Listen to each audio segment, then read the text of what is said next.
If the fact that If underperformed was unfortunate, the fact that this underperformed is just a damn travesty. Furiosa, a Mad Max Saga, is a brand new 2024 action film directed by George Miller, starring Anya Taylor-Joy and Chris Hemsworth, and I was very excited for this movie when it was announced, when the casting was released, when set photos were given us, when we finally got the trailer. I was so hyped for this movie. The Mad Max franchise is one of the most consistent franchises in Hollywood, in my opinion. Mad Max Fury Road was, I'm pretty sure, everybody's favorite movie from 2015.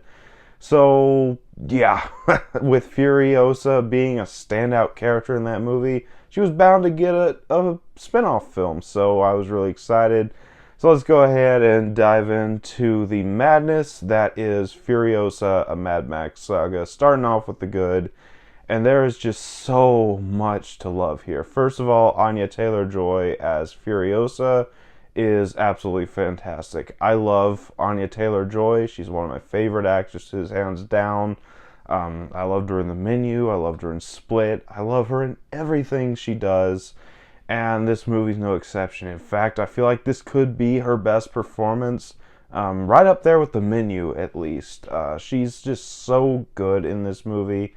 And she doesn't really have a whole bunch of dialogue, but I feel like when she does speak, it feels earned. And I really loved her performance. And then you get Chris Hemsworth in this movie as the villain, and he owns this movie. Dementis is the character's name, and he's such a fun screen presence. Now, he does kind of disappear around the halfway point, but he still pops up here and there.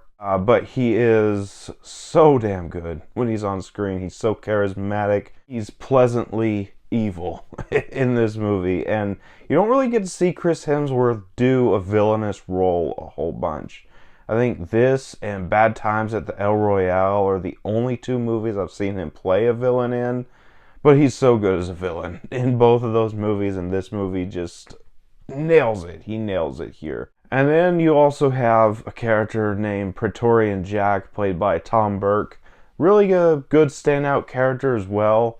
He kind of reminded me of Max in this movie. Even though Max doesn't, well, he does appear, but he doesn't appear in this movie for the most part. He has a very small cameo in one scene, but regardless, Praetorian Jack was a very good character. I thought Tom Burke played him perfectly.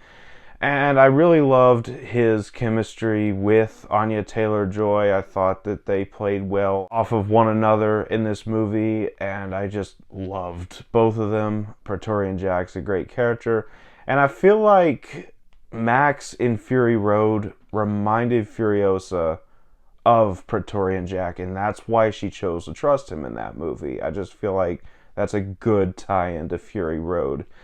And obviously, it was great to see Immortan Joe again. My favorite villain in the Mad Max franchise. This is not the same actor as the original actor who played Joe. Unfortunately, he passed away a few years ago, but the guy that they have playing Joe in this movie is just as great, in my opinion. He's still an imposing, terrifying presence. I loved him. You also get to see the Bullet Farmer and the People Eater again. They're fun. And Rictus, you get to see him again. By the same actor that time, but regardless, fun to see all those characters again. And you get a really great story. Now, this is the longest movie in the Mad Max franchise so far, but it really serves the movie. You get a great character study on Furiosa, how she came to fall in with Immortan Joe's crew. I just thought it was really, really fun to see this character grow as a character from childhood to eventually becoming Joe's Imperator. And I just really enjoyed that. And like I said, it's just really interesting to see everything. It's 2.5 hours, and you get really well fleshed out story here. Nothing's rushed, and the runtime kind of just flies by, in my opinion. By the time it ended, I wanted more. Yeah, you get great action sequences as well. I expect nothing less from George Miller, the man who gave us Fury Road. Great action sequences. You get a really fun chase sequence near the middle of this movie. So much fun. And you get a really great sequence at the Bullet Farm where Dementis is taking it over and Furiosa and Jack have to escape from him. Really, really fun sequence there. You even get some shots of it in the trailer where you have Dementis holding on to that ledge and a bunch of bullets are just rolling down. Great sequence. I just had so much fun with it.